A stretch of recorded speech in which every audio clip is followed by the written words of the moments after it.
the structure and composition of Matthew 9:36 through 17:23. This lecture has only two parts to it, and the first part is much shorter than the second. The first part is my understanding of these chapters, this central section of Matthew's Gospel from 9:36 to 17:23. And then the second part is a closer look at 9:36 through 11:30 as a subsection to this section of Matthew's Gospel.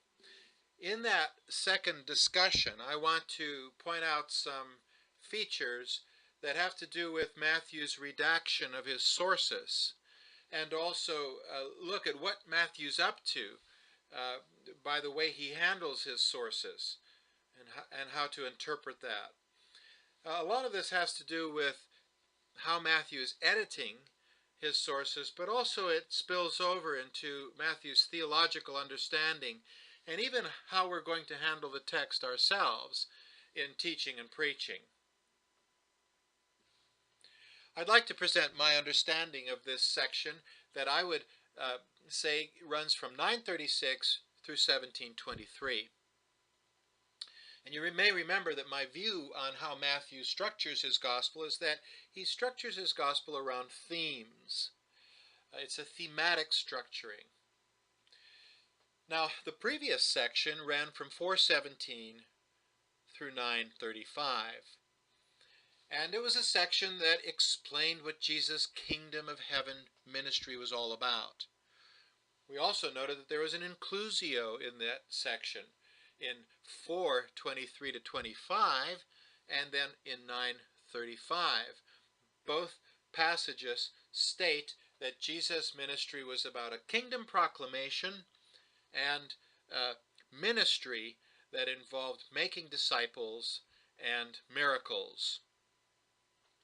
So now, having presented what the kingdom ministry in itself was, we now have a section that holds together as responses to that ministry. So the single word I would use for this is that this section is about response. Now, in this section, there is a lot of opposition as response. And as you see here on this slide, there is, first of all, response to the disciples' mission. The disciples are now included in the ministry of the kingdom. Jesus includes them from 9:36 and following. And what chapter 10 is all about is that it is not simply an ecclesiastical discourse, but it is a discourse about what is the response going to be to the disciples' mission. Chapter 11 presents the opposition to Jesus' ministry.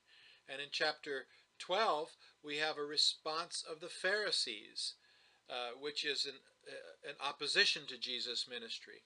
Then there's the opposition from Herod in chapter 14, where John the Baptist's beheading is told. And then there's opposition from the Pharisees and scribes in chapter 15. And then we have a demand for a sign, which is found in both chapters 12 and chapter 16. Now, before we move on, let me just say a word about ending in chapter 17, verse 23. This is the difficult part of my way of looking at this section. It's very easy to see that something new is beginning in 9:36, but is there really an end in 17:23?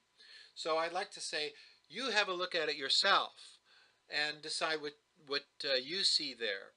But my decision to end this in 17:23 has everything to do with the fact that from 17:24, the next verse, and following, it seems that there is another section to me.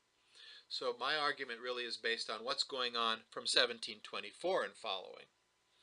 Now, one thing you need to note, too, which could be critical of what I'm suggesting here, is that 3 times Jesus tells his disciples that he is going to experience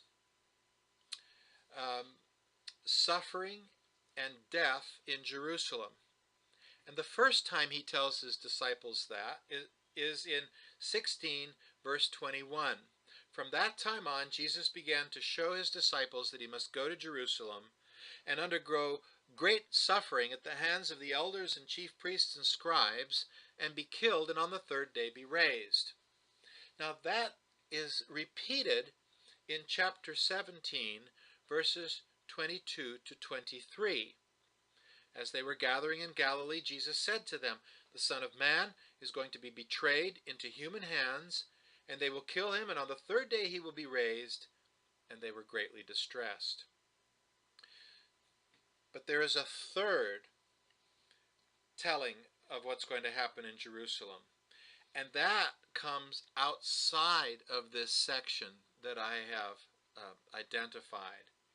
And it's to be found in Matthew 20, verses 18 through 19. So our first inclination might be to say, well, surely these three sayings need to be grouped together in whatever kind of structuring we do in Matthew. Let that be a challenge, but I just don't see how it can fit neatly into that. And so I have separated and broken these up. And my reason again for starting a new section in 1724 has to do with what I think is going on in that first pericope and what follows as well. And what I think is going on there is another section where Jesus is primarily teaching on the subject of the character of discipleship. Now, one collection that we find in this section is chapter 13, which parallels Mark chapter 4. Mark 4 and Matthew 13 are chapters that collect parables together. And it's unusual for Mark to have lengthy teaching sections. That's more characteristic of Matthew and Luke. And it's true that much of this material comes from Mark, but there are unique parables here in chapter 13 as well. Typically, Matthew adds to what he has in Mark and expands the teaching sections, often doing that with Q or special M material. Now, these parables in chapter 13 are often described as parables of the kingdom, because Jesus says the kingdom of heaven is like, and then he tells a parable. But as you look at these parables, they're really responses. They're really parables about the responses that people will give to the kingdom. So the parable of the sower is really not about the sower, it's about the responses of the soils to the message that is being sown by the sower. And the sower can easily be anybody who is proclaiming the message of the kingdom. It's not a Christological parable, a parable about Jesus as the sower. Then we have the parable of the weeds, which is a question of why judgment doesn't come immediately since the kingdom is being proclaimed. And the parable suggests that there is a time that has to unfold for people to have the opportunity to respond to the proclamation of the kingdom. Let the wheat and the tares grow side by side until the time of judgment comes. Then we have the parable of the mustard seed.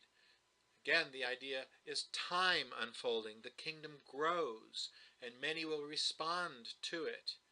Similarly, the parable of the yeast. The kingdom grows until its effect is complete. Then we have the parable of the hidden treasure. The question here is the response that one has to the kingdom, which is seen as the ultimate treasure. And so also the parable of the pearl, something of great price. What will one do with something that is so costly? How will one respond? And then finally we have the parable of the net, which is like the parable of the weeds. Judgment is going to come at the end. Again, there's a sense of time. And so this is then the time for response, not the time for judgment, but judgment is certain.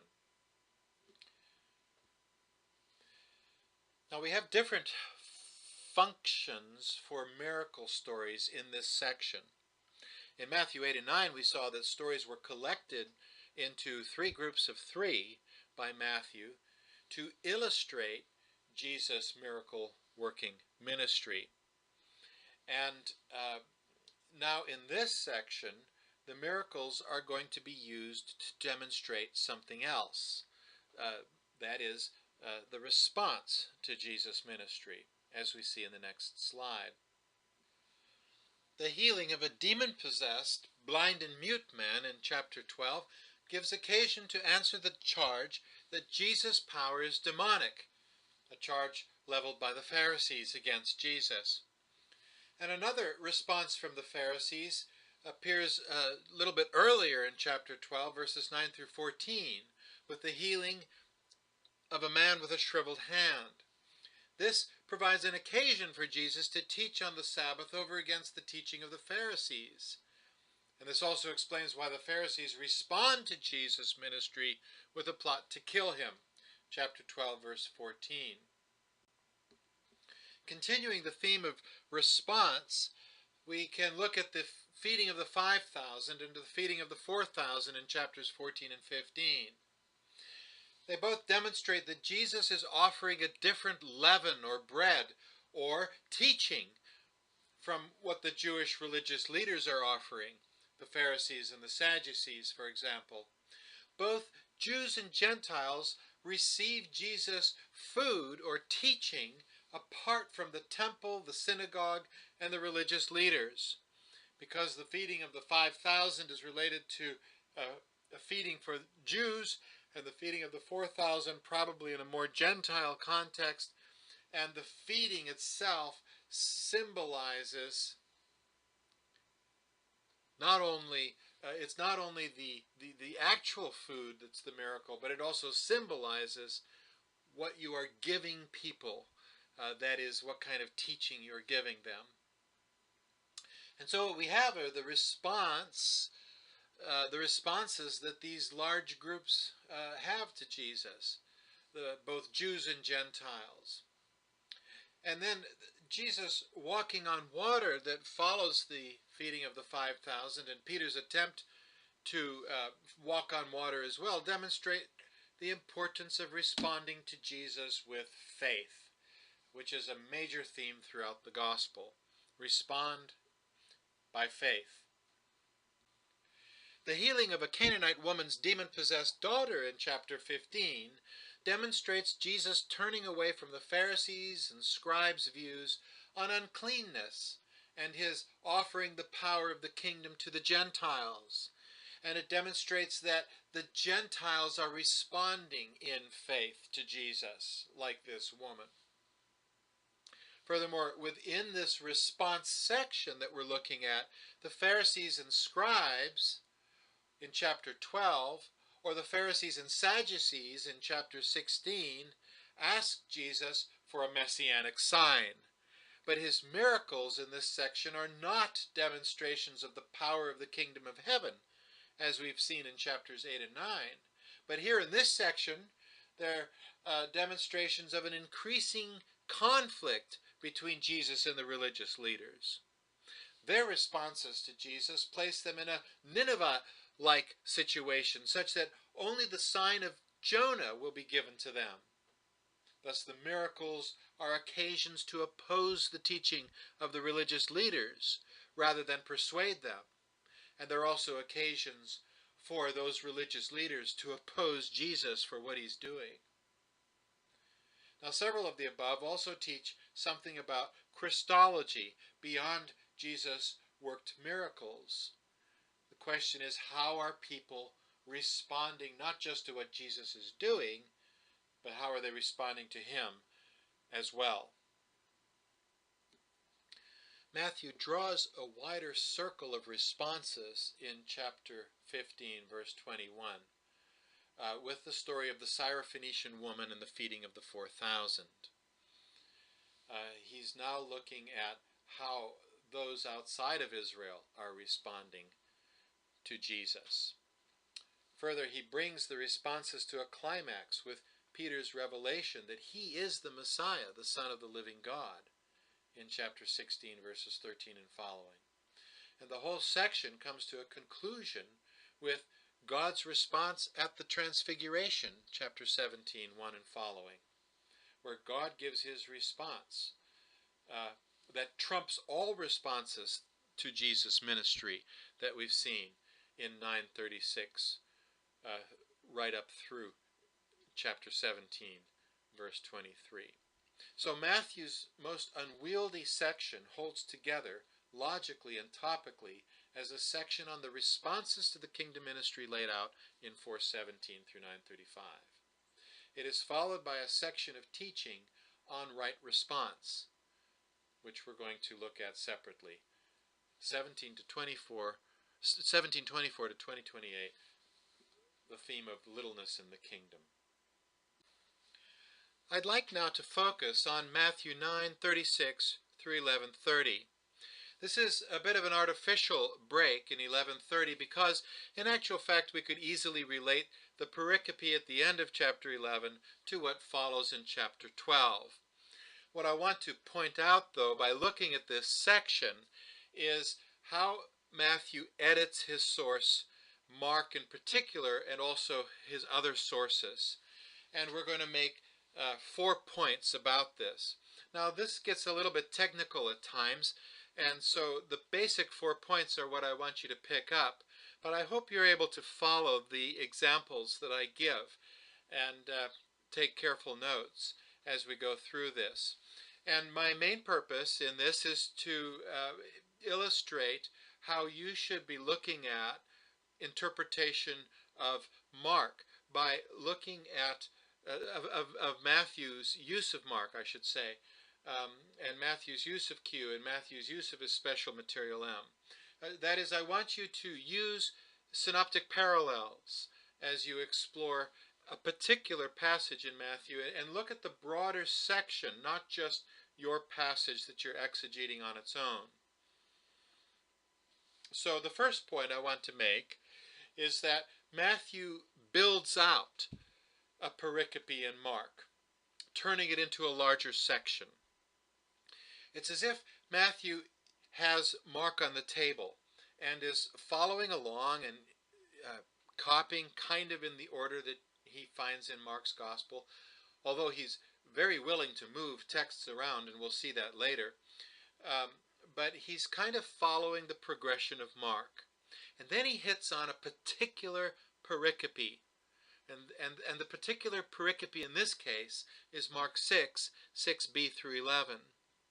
And he says to himself, you know what? I could shape this into a thematic section in my gospel. And that is my argument again that Matthew's structuring has to do with themes. And so he comes to this pericope and he thinks, what can I add? Perhaps before, how can I reshape this pericope itself? And what can I add afterwards so that I don't just have a single pericope, but I actually have a whole section. Now, 6b through 11 in Mark's Gospel says this: Then he, Jesus, went about among the villages teaching. He called the 12 and began to send them out 2 by 2 and gave them authority over the unclean spirits. He ordered them to take nothing for their journey except a staff, no bread, no bag, no money in their belts, but to wear sandals and not to put on 2 tunics.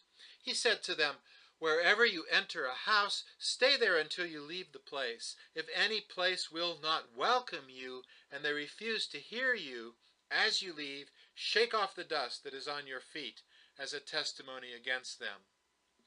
This very brief pericope includes a very brief teaching of Jesus to his disciples about their mission.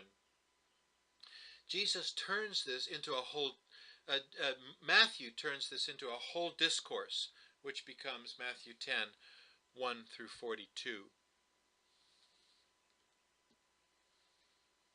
Secondly, Matthew adds material prior to Mark's key pericope sometimes. That is, the key pericope, Mark 6:6b through 11, is what Matthew's focusing on, but he thinks I can add some material before that can help shape this. And in this case, the way Matthew does this is that he does it in such a way that he's able to link two major sections together. Section 4:17 through 9:35, and then 9:36 and following. We see this as we look at the three pericope that conclude the 3x3 miracles in Matthew 8 and 9, and compare them to what Jesus says in the next section, which is in chapter 10. So, for example, we have the idea of going into homes in ministry in Matthew 9:23 and 28. Jesus goes into the home of the girl who is dead, and that he's going to raise from the dead. And so also in Matthew 10:12 we read, as you enter the house, greet it. And then we have the idea of being received and how people receive him. And so we have the story of the woman who touches Jesus' cloak, and she has this kind of faith that is rewarded by her being healed. Jesus turns in verse 22 and says, take heart, daughter, your faith has made you well. And then we have in Matthew 9:28 the next pericope out of those three at the end of chapter 9, the pericope of the blind men receiving their sight, something only found in Matthew's gospel, not in Mark. And the blind men came to him, and Jesus said to them, do you believe that I'm able to do this? And they said, yes, Lord. Now, in chapter 10, verse 14, we read, if anyone will not welcome you or listen to your words, shake off the dust from your feet as you leave that house or town. And then the third example is persecution. Even the claim that by the ruler of demons he casts out demons. We find in Matthew 9:24 that people in the room where the dead girl is laugh at Jesus as a response. But then in verses 33 to 34, the crowds are amazed and say, never has anything like this been seen in Israel. But then we have verse 34, but the Pharisees said, by the ruler of the demons, he casts out demons. And that comes after the last miracle, the demonized man who is mute. And so in that response, then we see the kind of persecution that might come when one is ministering the kingdom. And so we find a lot of that in Matthew 10. For example, Matthew 10:25, if they have called the master of the house Beelzebul, how much more will they malign those of his household? So as we've seen with the response to Jesus' ministry in the previous section, now we see in chapter 10 that that same kind of response is what the disciples are going to receive. And so by the kind of stories that are added and shaped in the end of the previous section, we have a linkage to what happens now in the next section in chapter 10. Matthew also moves material that does not fit the theme to another place in his gospel, as we can see in what follows. Here we see the progression in Mark's gospel. So we have Mark 5:22 to 42, which is then followed in chapter 6, 1 through 5. So what do we have? We have the dead girl and the unclean woman, which is found in both Mark's gospel and in Matthew's gospel. And as we've just been seeing, After that story, Jesus adds two more miracles in chapter 9 to fill out his uh, third section of three miracles. And so he adds Jesus healing two blind men, and then Jesus heals a demonized mute, and then the Pharisees' response that he's doing so by the power of the ruler of the demons. Neither of those are found in Mark's gospel. But then Matthew picks up Mark's gospel, looks back at Mark's gospel, let's put it that way, and sees that the next thing that Mark has is Jesus going to his hometown and not performing miracles there because of unbelief. But this isn't going to fit what Matthew wants to do now with his next gospel. So Matthew moves that to a later part of his gospel. It appears in chapter 13, verses 54 to 58, after the parables of response to the kingdom. However, the next pericope in Mark's gospel is this one in 6:6 and following that fits rather well for what Matthew wants to do as he expands out chapter 10 into a whole discourse. So that's the one that we've looked at earlier, of Jesus sending out the 12 on a mission. The next thing that Mark has after that is Herod's response to the mission, that is the beheading of John the Baptist. And Matthew says, now this isn't going to fit any theme, so again he's going to move this to a later part of his gospel. That appears in chapter 14, verses 1 through 11. And then fourthly, the discourse is constructed of material from various sources, some of which appears as a doublet in Matthew. We've talked about this before, how Matthew will use Mark's gospel and then reuse it later on because it fits two different themes, as for example, Jesus teaching on divorce. So first of all, Matthew has more than one source on the mission of the disciples that he's working into his gospel. And then secondly, Matthew is willing to reuse the material for different thematic purposes. We can see this as we compare the pericope 930, the part of our discourse 936 through 1015 to Mark and Luke, and then another part of Luke. So here we have the compassion that Jesus has, sheep without a shepherd, the harvest is plentiful, and therefore he sends out the 12 in ministry. So that appears in relationship to Mark's gospel. Matthew 9:36 compares to Mark 6:34 about Jesus' compassion. Then we have Jesus' statement, the harvest is plentiful, which is a Q saying, that is, it's to be found in Luke, and it's not in Mark. See, Matthew is blending different sources that he has. Then there's the actual sending out of the 12, and we've already read that passage in Mark's gospel, so here Matthew is following Mark.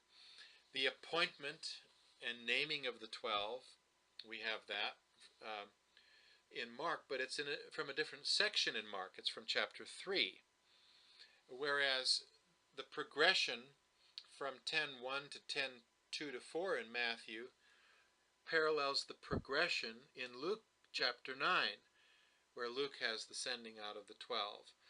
So possibly we have a Q source and a Markan source on this sending out of the 12. But as you can see, just glancing further down, there are some parts of Luke chapter 10 that also parallel what's going on here in Matthew's gospel. Now Luke 10 is the sending out of the 70. So we have Matthew not repeating a sending out of the 70 disciples, and so he's using different sources for one single sending out of the disciples, the 12 disciples. As we look at that, then, we can see that most of this comes from Mark chapter 6, but apparently also some material from Luke, Luke's common source Q, which we find in Luke 10. In fact, it seems that Matthew has three sources primarily here. Mark chapter 6, the sending out of the 12, and then also the apocalyptic discourse from Mark 13. We'll see that in the next few slides. And then a Q source recording the ministry of the 70 disciples on a preaching tour that's recorded on its own terms in Luke chapter 10. And into these three sources, as Matthew weaves them into one story, Matthew also includes some other material of his own. And that's how he constructs this discourse. Now here we see the parallels with the apocalyptic discourse in Mark 13. Mark 13 talks about the destruction of Jerusalem and the persecution of the disciples. And so that persecution of the disciples in the apocalyptic discourse overlaps with the persecution the disciples will experience in their mission. And so Matthew is quite happy to bring these different sources together in order to construct chapter 10. However, as we've already noted, Matthew's also quite happy to reuse the material. And so the real parallel in Matthew to Mark's chapter 13 is the apocalyptic or Mount of Olives discourse in Matthew, which appears in Matthew 24 and 25. So Matthew will reuse some of this material. And you can see what's reused here. There's the sending out of the disciples as sheep among wolves. That parallels with something said in Luke chapter 10, the sending out of the 70. But then we have the handing over, what they are to say. The Spirit will give them what to say. That families will be divided, that they will be hated for Jesus' sake, that they are called upon to endure and be saved. And then we have a break from Mark 13 and the call to flee town to town, and that not all in Israel will be ministered to and before the Son of Man comes. That apocalyptic dimension to Matthew chapter 10 is surprising, but when you see that the source is an apocalyptic text, well then you can see why this is so for the 12's ministry in Israel. And then finally we have the teacher and his pupil and the master and his slave saying in chapter 10, which is unique to Matthew's gospel.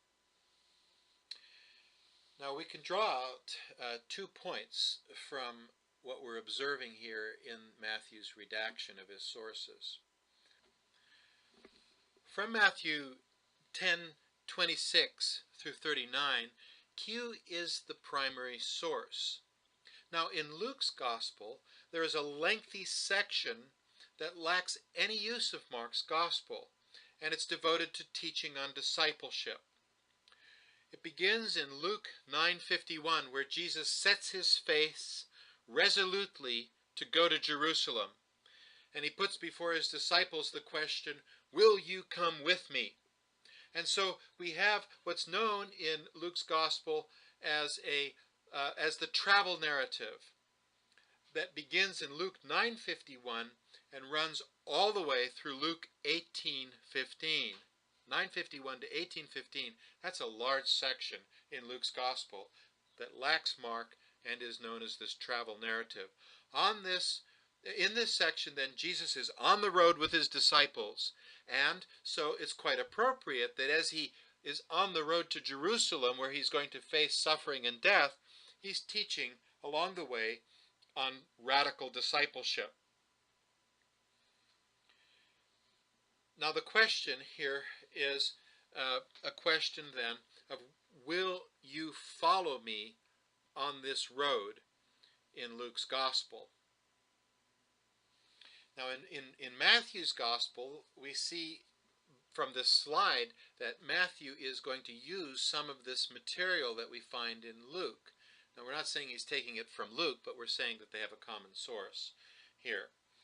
And so here we have, beginning in 10:26, no longer Mark is the source. And quite literally, Matthew has run out of material from Mark and needs to supplement it at this point with some material from elsewhere. And what I want to do is comment on what happens when he does this. Now, beyond literary redaction,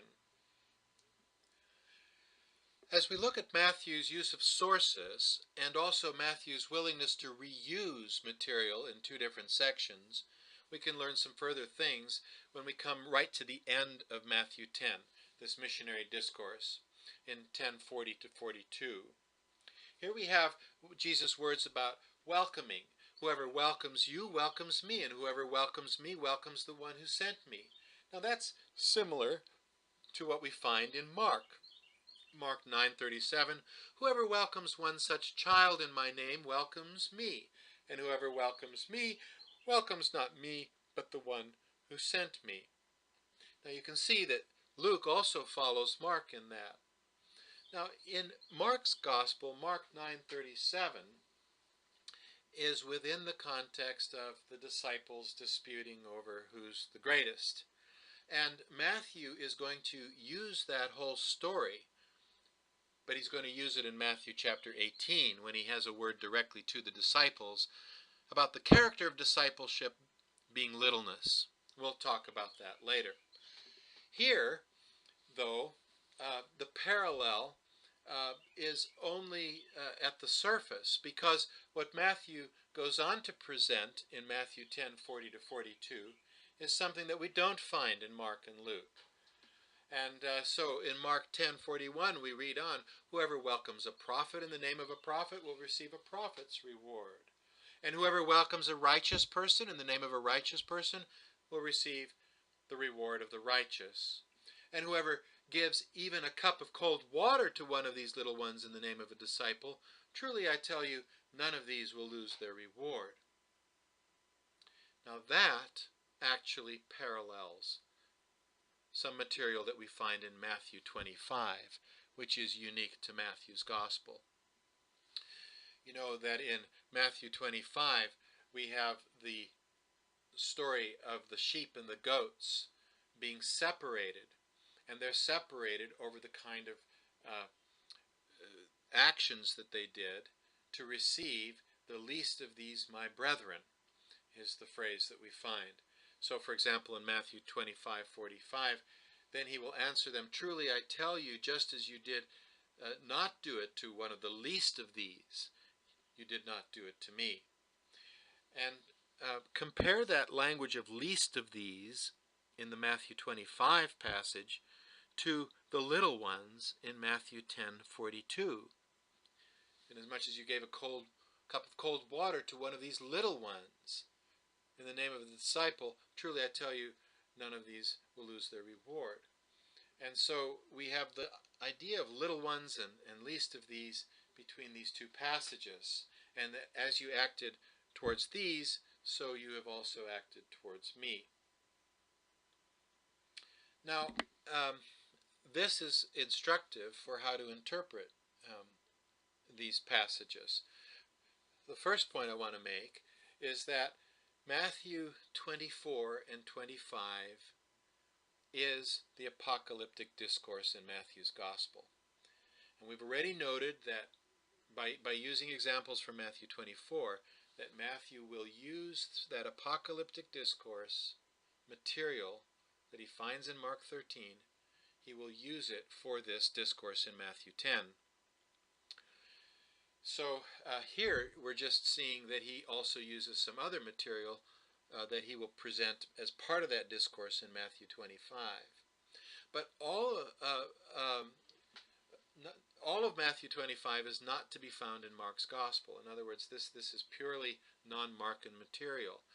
And again, when Matthew is following Mark in Mark chapter 13, essentially Matthew runs out of Markan material, and at that point turns to some other material he has to fill out the narrative, just as we have here in Matthew 10. Now, the other thing I wanted to point out with this parallel here between Matthew 10 and Matthew 25 is that is to raise a question about how to interpret the Matthew 25 passage of the separation of the sheep and goats. You see, very often that passage is interpreted as a passage that has to do with how we should treat the poor. And it's a very key passage in many theologies to say that the gospel is not just a gospel of word and faith, but it is a gospel also of deed. In other words, there is a social dimension to the gospel. We need a holistic gospel where we not only proclaim the gospel by word, but we live out the gospel in deed. Now, I completely agree with that theology, but I'm going to challenge taking that theology from this key text. And this really is probably the most important text that people refer to when they want to develop that theology. So, where's the issue here? Well, first of all, note that in Matthew 10, this conclusion has to do with how the disciples are going to be welcomed as they go about ministry. And so the little ones in Matthew 10:42 are the disciples. How are they going to be received as they go from town to town? And then notice in Matthew 25 that the people, that what's in focus here are sheep and goats that are understood as the nations. It's not understood as individuals. Now, this is a very individualistic thing to do. Feed people, give them something if they're thirsty, clothe them, and so forth. That sounds very individualistic, but the actual judgment is over the nations. And that leads me to suggest that in Matthew 25, the sheep and the goats are not how individuals are caring for the poor, but it's how the nations have received the missionary message of the disciples to the world. And the parallel also between the little ones and the least of these, my brothers, in Matthew 25, compared it to Matthew 10, verse 42, you see there too you would say, perhaps the least of these are not the poor, but the least of these are Jesus' disciples involved in their mission. Well, how does that relate then to being hungry and thirsty and so forth? Well, again, in Matthew 10, we saw that they're to take nothing with them. They're not to take food, they're not to take money, they're not to take extra garments, an extra tunic, and not only that, but they're going to be beaten and put into prison. And so that makes perfect sense then in Matthew 25, when the question is, how are you going to receive the disciples in their now ministry to the nations? And the answer is, well, as they came to you with nothing, did you welcome them? Did you feed them? Did you give them something to drink? Did you take care of them because they were a stranger in your town or your country? Did you give them some clothes because they were naked? Did you visit them when they were thrown into prison?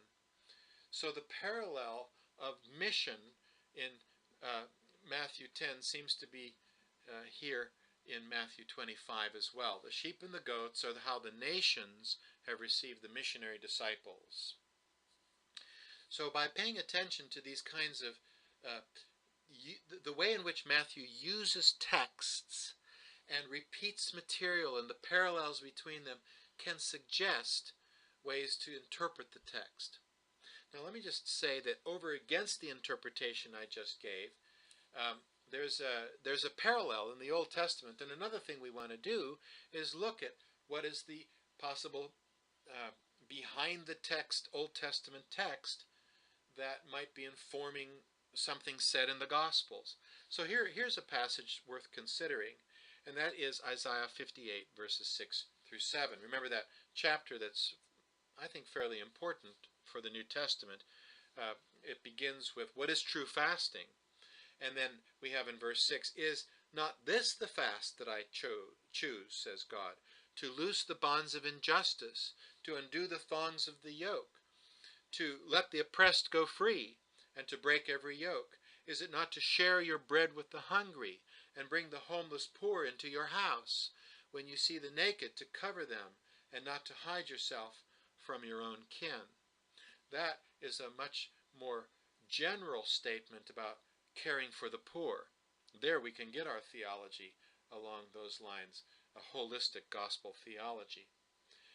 And that might actually stand behind Jesus' words here in Matthew 25. But I think that the best interpretation here of Matthew 25 is not the general interpretation that we should have from Isaiah 58, but it's the more specific one of how have you received the missionary disciples who came to you in need. And if you received them, then you received me as well. Now in this section, we move now to chapter 11. And what I have here is the parallel that we find between Matthew and Luke here. Matthew has run out of Markan material, but he's continuing to use other material to develop a thematic section. And the thematic section now is going to continue even though the discourse has concluded in chapter 10. Now we move on to John the Baptist asking through his disciples, how shall we receive you? Are you the one to come, or should we accept another? And then Jesus has a word about how John the Baptist was received. And then he has a word to the unrepentant cities that they will experience judgment for their the kind of reception that they gave Jesus in his kingdom ministry. And then Jesus turns in prayer to the Father and gives thanks that he has revealed things not to the wise but to these little ones. Again, little ones being the disciples that are following him. And then Jesus offers a word of comfort, which is over against the Pharisees' yoke. He says, take my yoke upon you. It is a different kind of yoke. Now that material, you can see, has parallels with Luke 7 and Luke chapter 10. What I've put on the right side of this slide as Q. When you want to refer to material in Q as a common source between Matthew and Luke, you use the same chapter and verse references that you find in Luke's Gospel.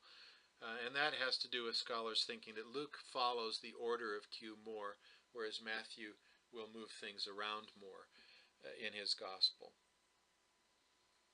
So note then that here we have material from Q as we proceed into chapter 11.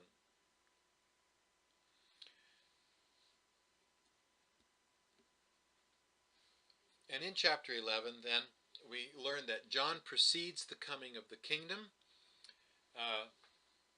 Jesus is the Messiah, and that means that the kingdom has come.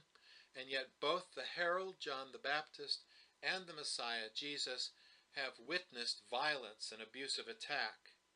Now, this takes us then to Matthew 11:12, where we have a grammatical question.